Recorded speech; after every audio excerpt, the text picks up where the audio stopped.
Doutor Esperanto.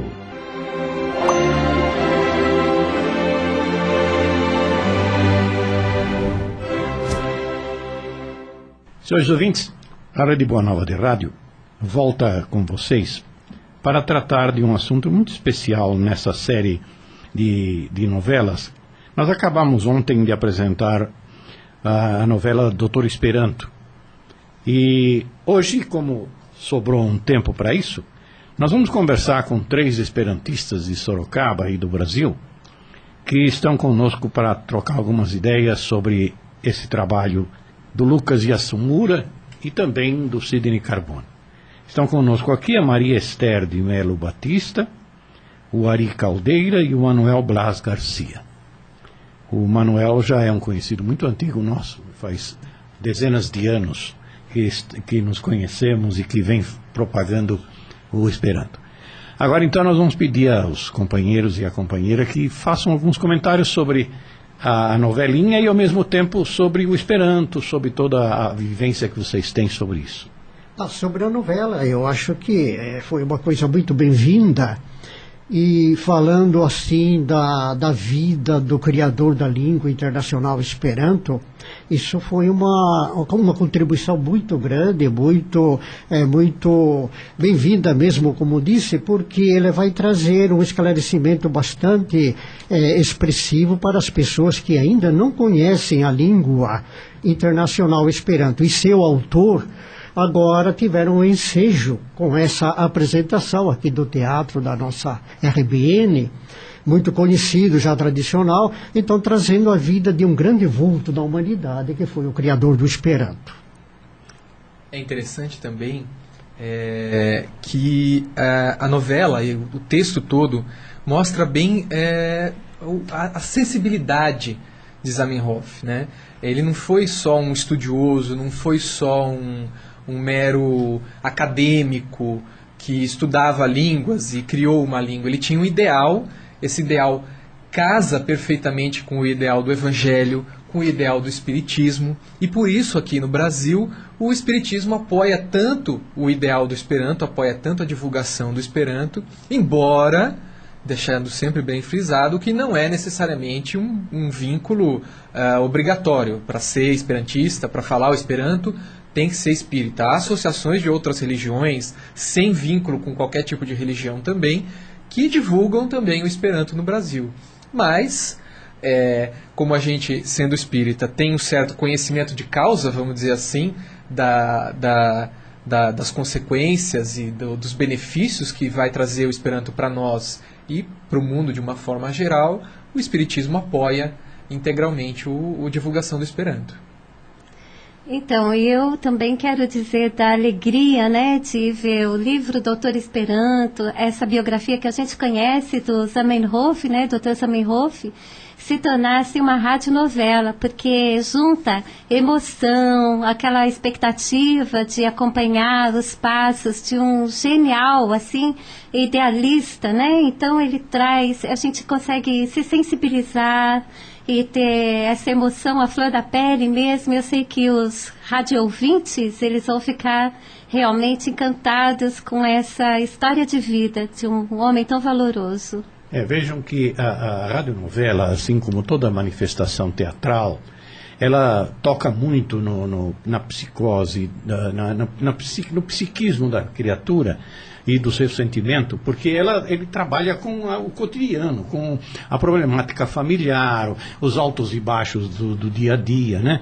Então essas coisas têm muita importância, porque o próprio Zamenhof, a gente percebeu pela novela, como ele sofreu, como ele lutou, o idealismo dele, né? Quer dizer, ele não podia, vamos dizer, ficar quieto, ele tinha que se manifestar.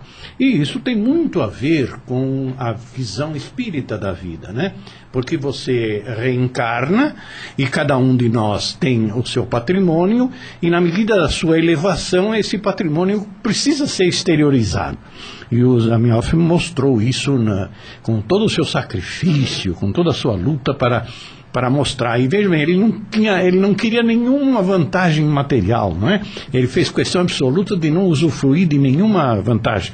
E isso mostra também a sua qualidade e a sua superioridade espiritual. Como o Dr. Gastão, ele falou em traços psicológicos, né? E como vocês perceberam na novela, eu queria só ressaltar o traço psicológico da Dona Clara, a esposa de Zamenhof, porque também de uma sensibilidade enorme, a gente mesmo passando, vendo as dificuldades todas pelas quais ele passou, a gente tinha esse bálsamo, né, refrescante, assim, que era a companhia dela, a presença dela, e aí a gente sente mesmo que a novela, ela foi, assim, muito importante para a gente tomar contato com seres humanos, assim, de alto quilate, né? Vejam que na novela a gente nota que, quando a gente fala que a programação de uma vida encarnada, como, vejam, o Zamenhof foi encontrar uma jovem que simpatizou muito com o assunto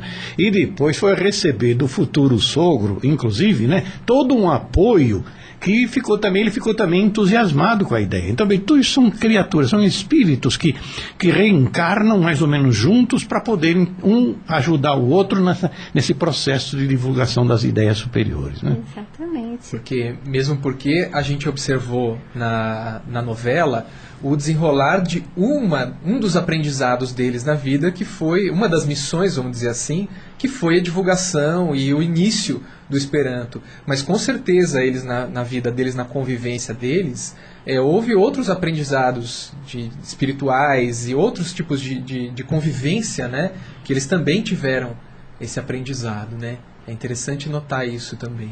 Vejam que a própria, vamos dizer assim, a história do autor, do Zamenhof, o seu trabalho e a sua luta conquistou uma quantidade enorme de pessoas, né?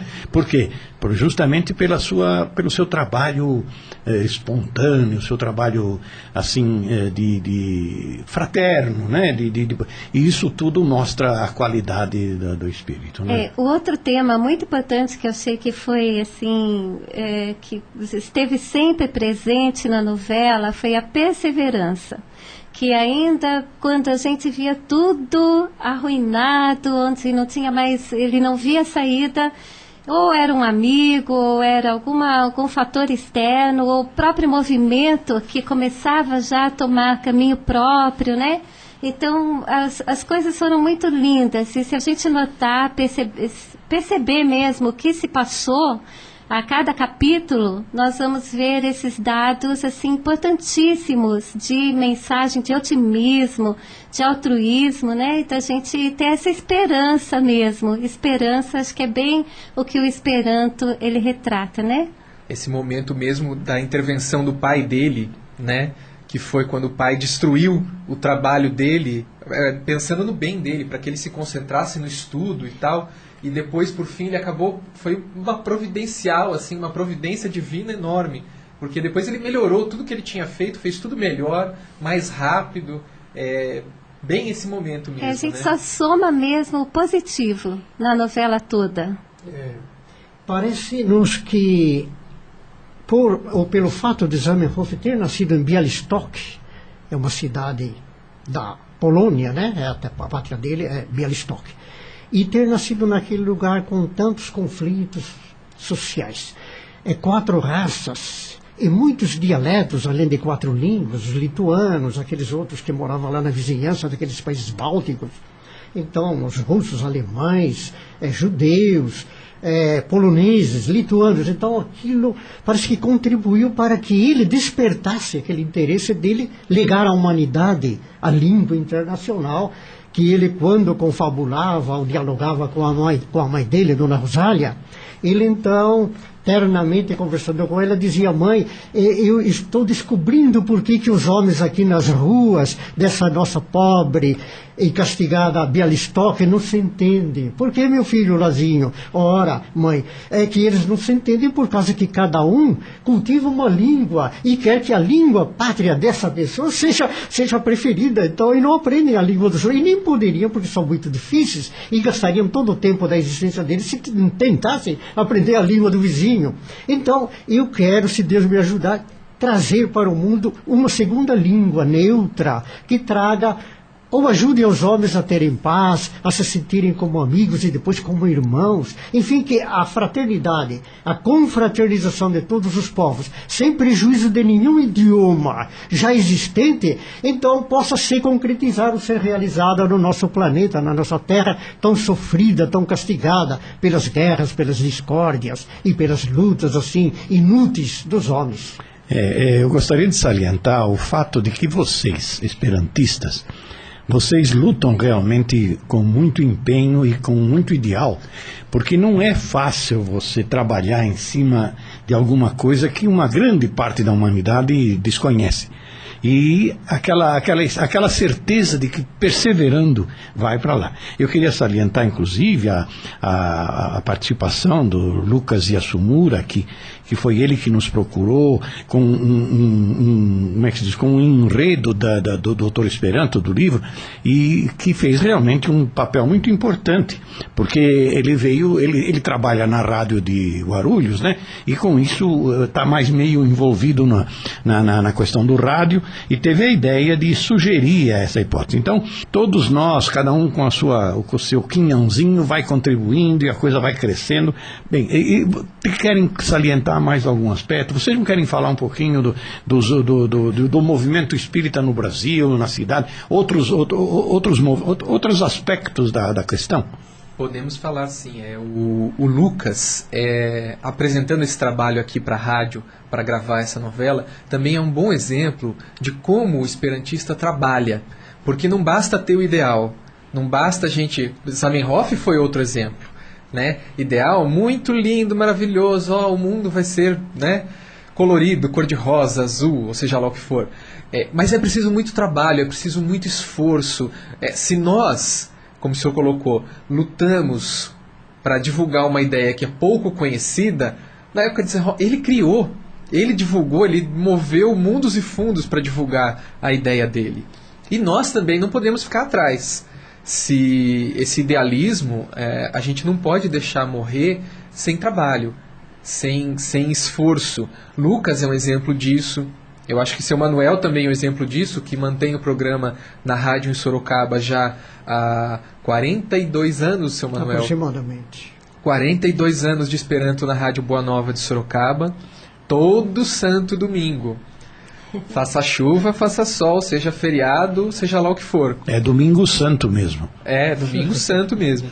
E eu acho que a gente tem que enfatizar que se você, ouvinte, que simpatizou com o ideal do Esperanto, que simpatizou com a vida de Zamenhof, que se interessa em aprender, que se interessa em cultura, que se interessa em trabalhar nesse ideal do Esperanto, que procure uma associação esperantista, seja aqui em Sorocaba, onde nós estamos, seja em São Paulo, na Associação de Esperanto de São Paulo, seja na própria Associação Esperantista Brasileira, na BEL, né, na Liga Brasileira de Esperanto, em Brasília, a sede é em Brasília, mas tem gente em São Paulo que pode ajudar você também a aprender Esperanto. Ou mesmo na internet, busque se informar, busque aprender, busque o trabalho, porque só o ideal, como é o próprio Espiritismo também, todo mundo não é ensinado quando vai ao centro. E já existe algum curso de Esperanto através da internet, alguma coisa assim? Com certeza, existe um curso, então, existe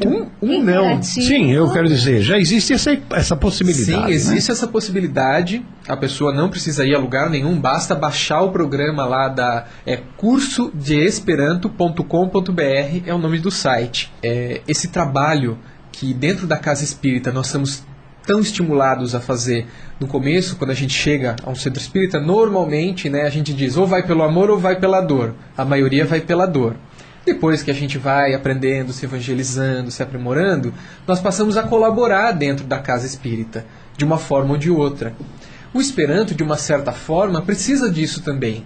Que a gente chegue para aprender, que a gente chegue para buscar cultura, que a gente chegue para buscar conhecimento, mas que depois que a gente encontrou esse conhecimento, encontrou essa cultura, pergunte, o que eu posso fazer para ajudar? O que eu posso fazer para que essa ideia se propague, para que esse movimento cresça, para que isso se divulgue. Isso também é muito importante. O Ari está falando de casa espírita e nós percebemos, ouvindo, acompanhando a novela, o Zamenhof foi sempre muito amparado pela espiritualidade. A gente sabe que ele veio já com essa missão. Tanto que uma das partes que mais, assim, me deixa, que a gente tem umas sensações, assim, de raiva, às vezes, né? Quando a novela mexe, assim, com o nosso sentimento. Então, tem uma parte que é muito... Depois do trabalho dele pronto, as pessoas querendo corrigir. Quantas vezes quiseram corrigir o Esperanto? Então, fica aqui, sabe, uma colocação minha, assim, puxa vida, né? A gente fazer é difícil, agora ninguém quer, às vezes, iniciar. E a gente vê isso no centro espírita, nas casas espíritas, para que estudar o Esperanto? Né? Vamos agora estar se fazendo um trabalho grande de divulgação lá fora, tanto nos Estados Unidos, como na Alemanha, como em outros países. Mas a gente tem um instrumento, nós temos um instrumento que é o Esperanto, nós temos os livros espírita em Esperanto, né? Então é um caminho mais fácil, onde não precisa se fazer muitas mudanças, não precisa fazer muitas alterações, é só aceitar aquilo que já está aí. Então fica aqui um recado meu, para que nós possamos, quem sabe, dar uma olhadinha, né, para isso que nós já temos, que ele já fez, ele já entregou, e já está aí, prontinho para ser usado.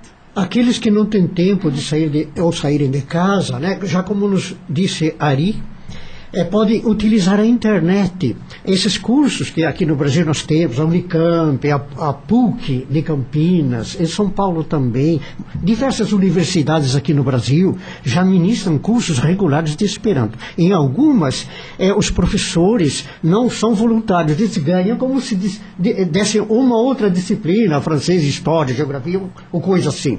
Então, nós temos um amigo aqui na PUC de Campinas, né, Davi Bianchini, engenheiro, ele é professor de Esperanto da PUC de Campinas. E muitos outros, James, quer dizer, de Piton, eles lecionam nessas escolas superiores, como a Unicamp, uma das maiores do Brasil, e assim em muitas universidades, Juiz de Fora. Temos em Curitiba também a Federal, a Universidade Federal do Paraná, né, em Curitiba, Juiz de Fora, e outras. Em Santos temos também em universidade, o Esperanto, diversas aqui no Brasil. Então, mesmo sem sair de casa, repetindo, nós podemos aprender o Esperanto pela internet.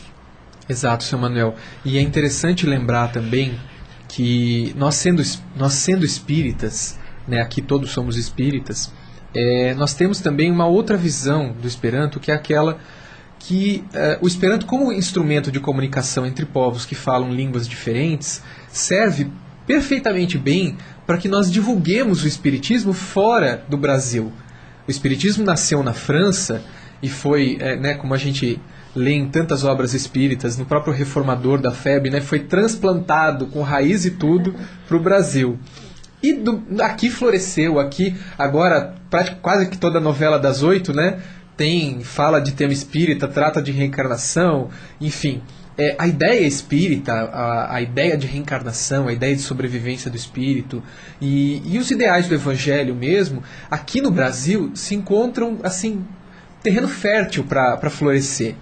Fora daqui a coisa já muda um pouco de figura, porque além de nós termos, vamos dizer assim, esse ambiente espiritual favorável, assim, cultural favorável a isso, nós temos uma enxurrada de livros espíritas, nós temos muita literatura, mais simples, mais complexa, mais antiga, mais nova, romance, livros mais teóricos, livros filosóficos. Como se vai divulgar o espiritismo fora do Brasil? Obrigando todo mundo a aprender português para ter acesso aos livros de Joana de Ângeles, aos livros de Emmanuel, aos livros de André Luiz, aos livros de tantos outros autores mais modernos, mais novos, mais recentes. É impossível, não faz sentido. Se os esperantistas, que são espíritas também aqui no Brasil, fizerem um esforço de aprimoramento, de estudo, de cultura, no esforço de traduzir mais livros do português para o Esperanto pode ser usado pelo Conselho Espírita Internacional para divulgar o espiritismo fora do Brasil. O importante nisso tudo é que nós tenhamos a esperança, né, que a língua traz, portanto tem esse nome, né, que é a perseverança nos ideais superiores. Eu agradeço a todos vocês. Se quiserem dizer mais alguma coisinha, fiquem à vontade. Nós que agradecemos essa oportunidade de divulgar o Esperanto pela Rádio Boa Nova, né, agora com a Rádio Novela. Então, Kore ni dankas vin. E eu queria lembrar só um pensamento assim rapidinho de Emmanuel. Ele concita a todos os espíritas que aprendam o Esperanto. Sobre a língua internacional, ele diz: aprendamos-la. E ele, num trecho da mensagem dada em 1940 e publicado no Reformador, ele como que se declara esperantista no plano espiritual. Eu também agradeço em nome, não sei se eu posso me dar o luxo de tanto, eu agradeço em nome do Esperanto esse espaço, né, primeiro essa produção maravilhosa, incrível aqui da novela, e também esse espaço de divulgação para que o público espírita que está ouvindo o programa nesse momento, que se interesse, que conheça, que busque aprender. Obrigado a todos e até a próxima semana.